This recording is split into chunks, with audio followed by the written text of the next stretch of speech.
Hello, my name is Alana. Welcome to my YouTube channel.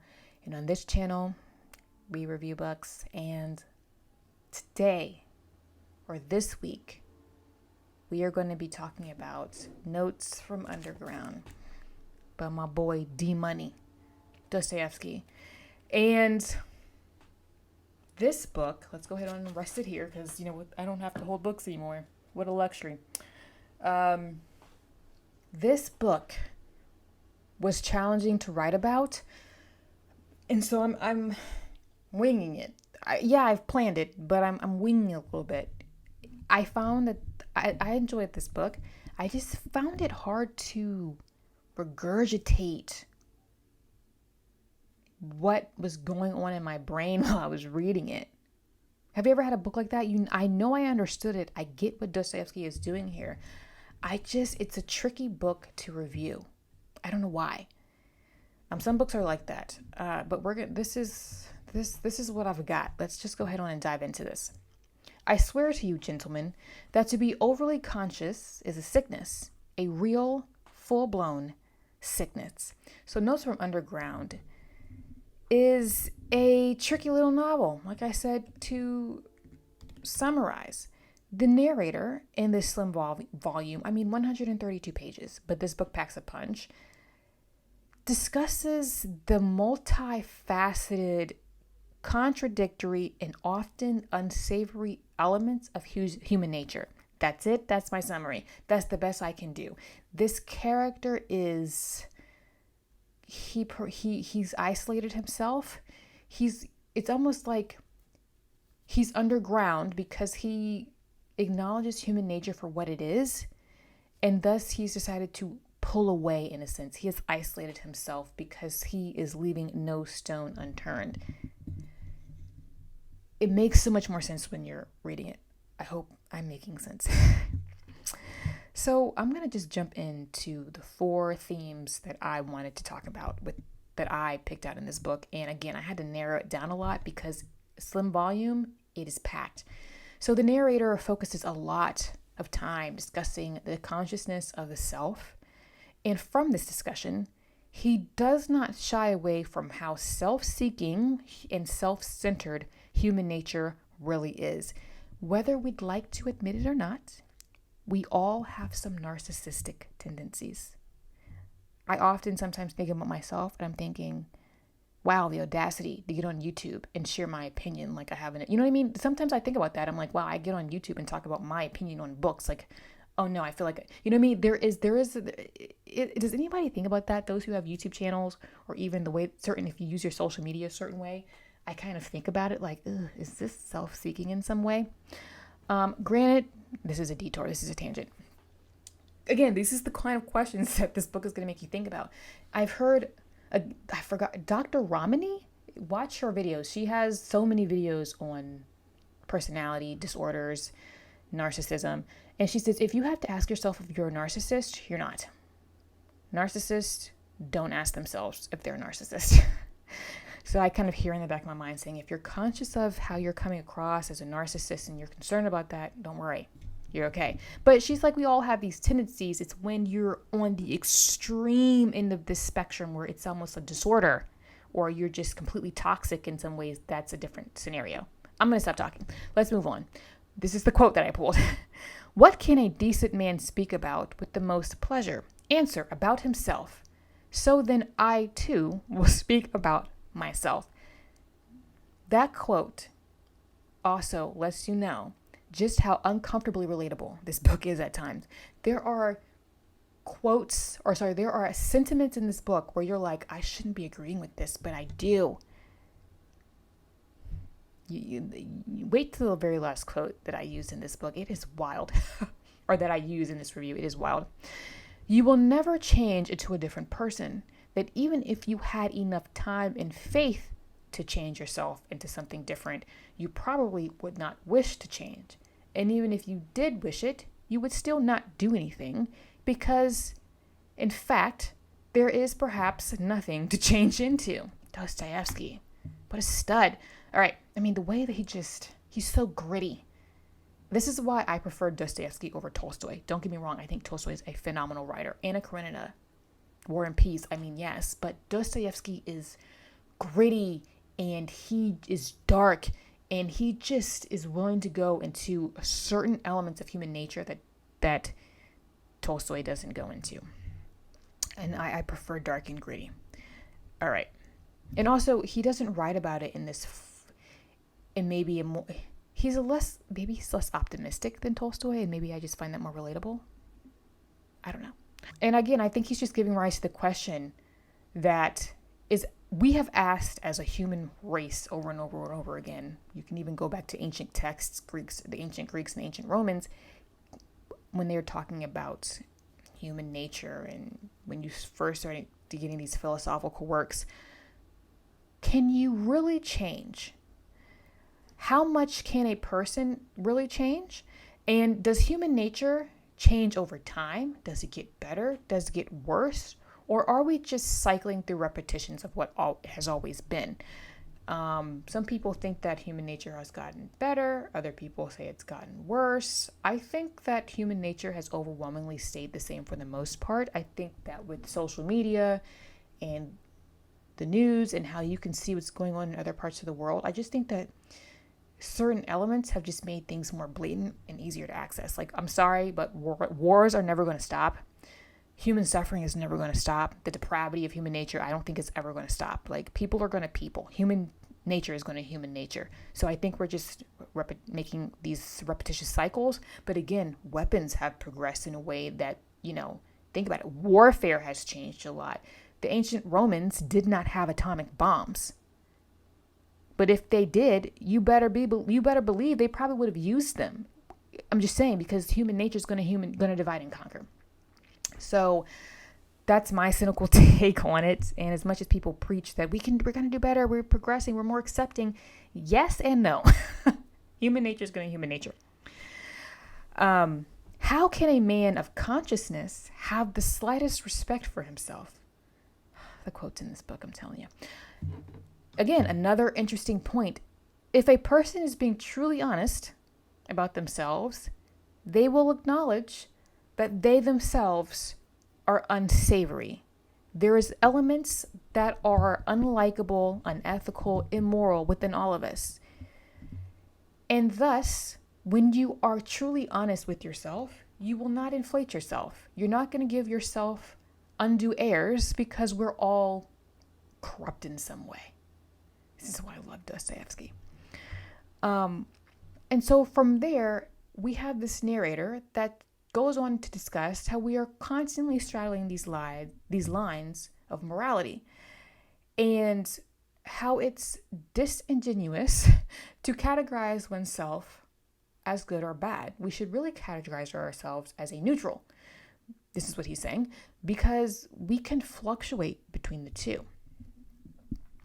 Not just wicked, no. I never even managed to become anything, neither wicked nor good, not a scoundrel, not an honest man. But now I am living out my life in my corner, taunting myself with the spiteful and utterly futile consolation that is even impossible for an intelligent man seriously to become anything, and only fools become something. My guy. Yes, sir, an intelligent man of the 19th century must be and is morally obliged to be primarily a character's being, and a man of character, an active figure, primarily a limited being. The quote speaks for itself. When I would read these passages about moral ambiguity, I couldn't help but be reminded of Crime and Punishment by Dostoevsky and The Count of Monte Cristo, where we have this whole book about a guy seeking revenge, but also this question around it of, can you ever fully take revenge and justice into your own hands? Or when you take it into your own hands, are you thus corrupting it? And so I think that if you are reading Crime and Punishment and or The Count of Monte Cristo and you have not yet read Notes from Underground, I would highly recommend that if you want a companion read, this would be an excellent companion read. That means he has found a primary cause, a basis, namely justice. So he is set at ease on all sides and, consequently, takes his revenge calmly and successfully, being convicted that he is doing an honest and just thing. Does that not sound like it could have been pulled straight from The Count of Monte Cristo? I think yes. So the narrator, another theme that I thought was interesting is we have this narrator, you could say Dostoevsky, through the narrator, attempting to hypothesize why human beings are so destructive and prone to suffering. Like, why do we like to suffer? Why can't we, when we've reached a homeostasis of good, why can't we let the good just be good? Why do we have to go and mess it up? Man loves creating, and this is his hypothesis. Man loves creating in the making of roads. That is indisputable. But why does he so passionately love destruction and chaos as well? Can it be that he has such a love of destruction and chaos because he is instinctively afraid of achieving the goal and completing the edifice he is creating? I think that's a really interesting hypothesis. I'm a little bit more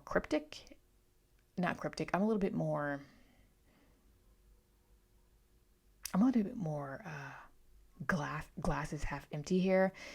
And I think that human nature is just inherently destructive in some ways.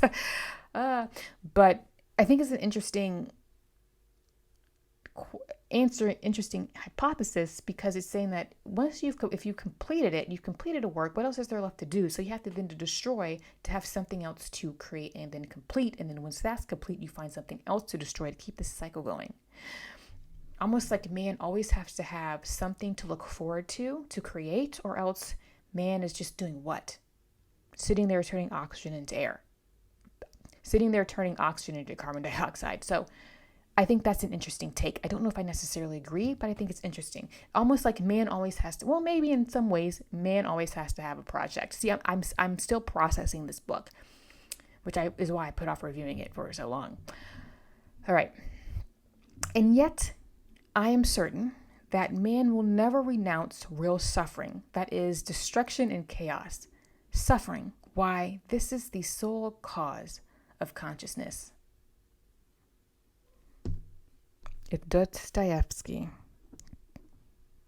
could see social media today, do you know those people who they always have to have something wrong? They always have to be complaining about something. Life is never okay.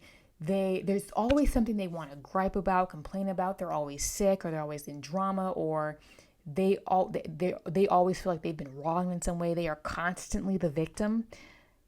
I think this is what this reminds me of. You have those people who it's never good enough. Nothing is you. They are constantly just disgruntled.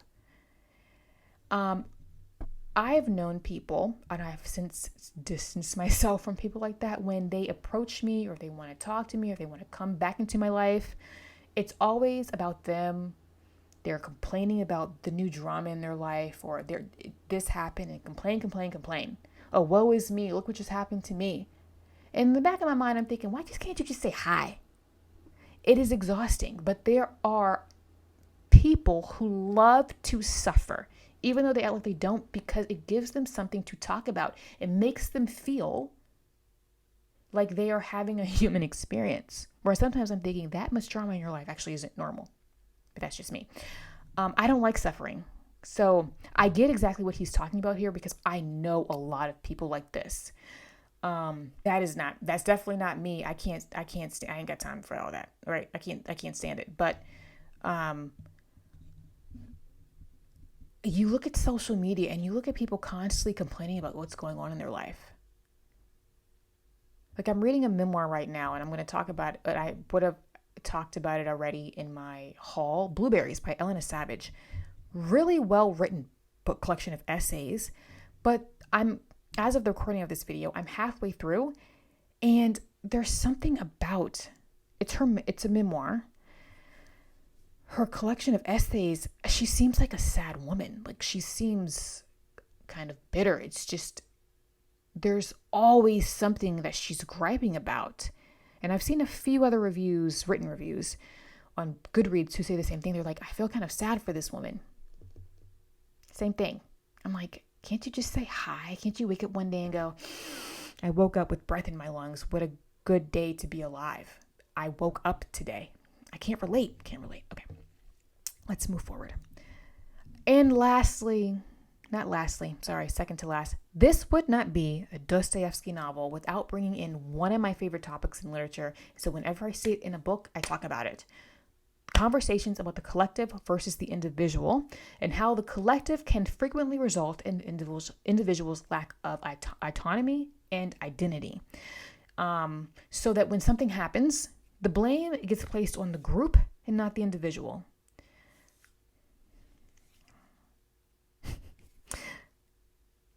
One reason why Dostoevsky talks about this is because if you look at how Dostoevsky feels about socialism, he does not like socialism. In the Brothers Karamazov, he blatantly compares socialism to the devil. He basically calls it satanic. And I don't wouldn't consider this a spoiler, but in the Brothers Karamazov, there is a whole scene in which the devil makes an appearance, and he is basically making an appearance to one of the characters and advocates for socialism. Like, Dostoevsky was blatantly anti-socialist and a big proponent of putting more emphasis on the individual than the collective. So that is his bias. I warn you that my friend is a collective person, and therefore it is somehow difficult to blame him alone. Now, I will say, disclaimer, there's a difference, in my opinion, between these massive collectives versus community. I think there's a line there. I think community is very, very important. And you can see this again, how Dostoevsky makes this distinction in The Brothers Karamazov, one of my favorite novels ever, because he talks about Mother Russia, he talks about the family, he talks about other things in which an individual has community, and how you do gain purpose from those things. I think community is highly important. 100% solitude is not healthy. But these massive collectives where people just get lost in ideologies and that becomes their identity, it's just slippery slope on either end of any spectrum. I think it's just slippery slope when people start becoming ideologies, and that ideology replaces the individual. Slippery slope. But man is so partial to systems and abstract conclusions that he is ready intentionally to distort the truth, to turn a blind eye and a deaf ear, only so as to justify his logic. Because in any event, it preserves for us the chiefest and dearest thing, that is our personality and our individuality. And I really agree with that last line, because to me, I have friends, for example, who are on either side of political spectrums, or I have friends who believe this over here and that over there. And but because I know them as an individual, I know them personally. We have a history. It's taken a time to get to know the other person. If they have a belief that I disagree with, or I have a belief that they disagree with, we chew up the fish and spit out the bones, because I know them at the core. They are a decent human being, and vice versa.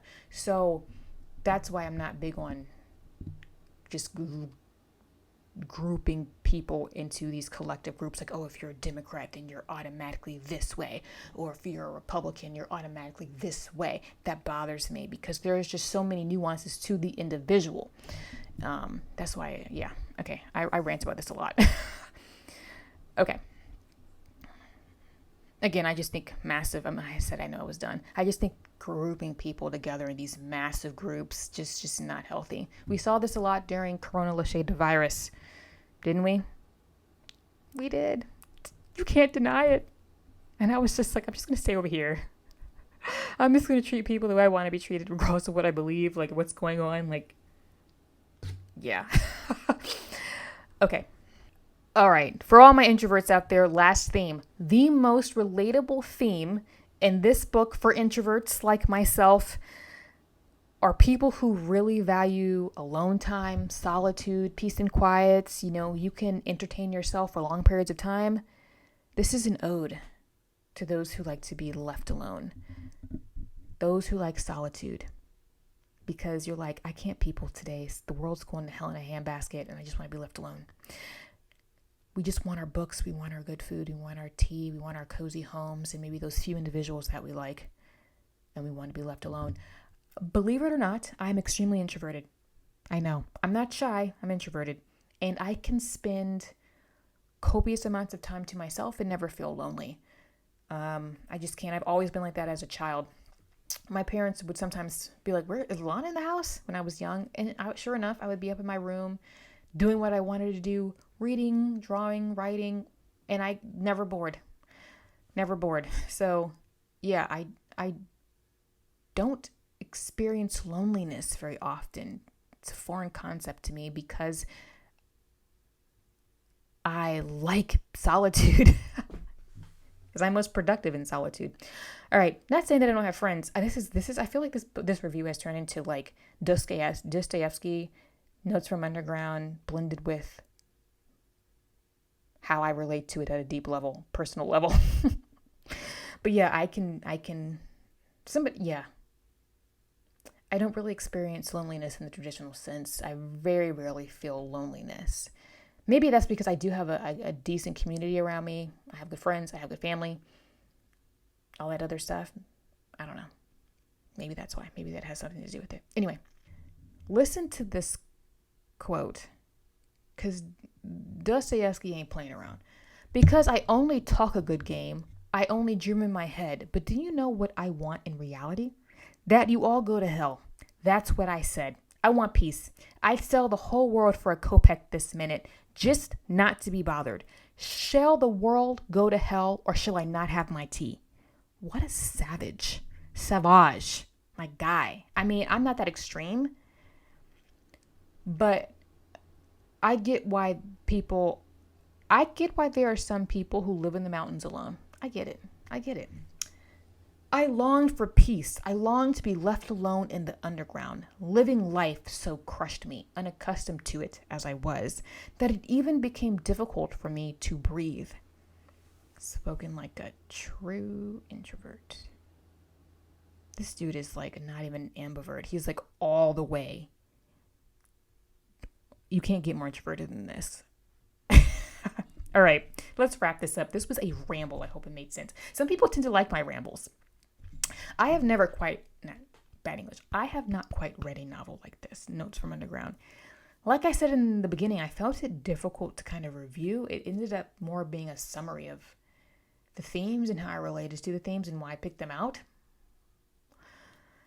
It's a strange novel. It is dense, despite its short length. It is oddly relatable. Like there are things you're agreeing with as you read this book, and you're like, should I be agreeing with this? It's horrible. But again, that's what Dostoevsky does. Just like with Crime and Punishment, a lot of people who read that book relate to the main character who's a murderer. You're like, I feel you, my guy. Like, I think Dostoevsky, man, he'll have you questioning yourself. It's gritty. It's visceral. It's not violent, but it's visceral. Dostoevsky, my guy. And it's all of those things that I love about my guy, D-Money. So yeah, don't let this 130-page book fool you. It is a lot to chew on. There's a lot to chew on in here. I found myself reading certain passages or paragraphs over a few times before moving on because I wanted to process it. It took a little bit of time for those passages to sink in. I'm not going to lie.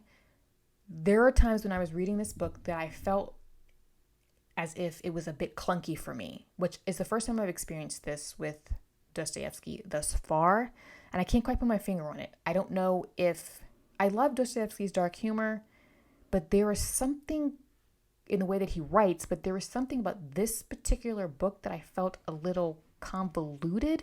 I don't know if that boils down to it being a translated work. There's always going to be something that's lost in translation. So I don't know if something isn't translating over for me. And this was translated by I ain't even gonna do the names of this service. One of the most, what is vibrating? Is that my work phone? It better not be. I don't think so. It's the weekend. It might have been a different phone. Anyway. And it's by I'm not going to do these. Volokonsky, Larissa, and Richard Pevere. Well-known translators. Like if you were going to read a Russian work that has been translated to English, you go to this couple.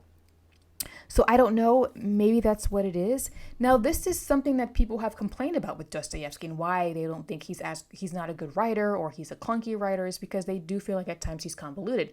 I kind of picked up on that here. Granted, Dostoevsky, I just will still connect with him in a deeper level because he's willing to go there. And so for that, this isn't a 5-star read for me. I gave it a 4.25 because there was something that felt a little convoluted for me. But again, I still loved it, as you can tell. Like I get him. It's my guy. So I enjoyed this one. Enough rambling. Have you read Notes from Underground? If so, what were your thoughts? I know that people who have read this have many thoughts.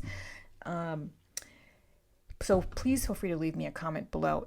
If you have read Dostoevsky, more than one of his works, what is your favorite work of his thus far? I've only read 3, and that would be, again, Notes from Underground, The Brothers Karamazov, and Crime and Punishment. I have The Idiot on my shelf, and I do have a collection of his short stories.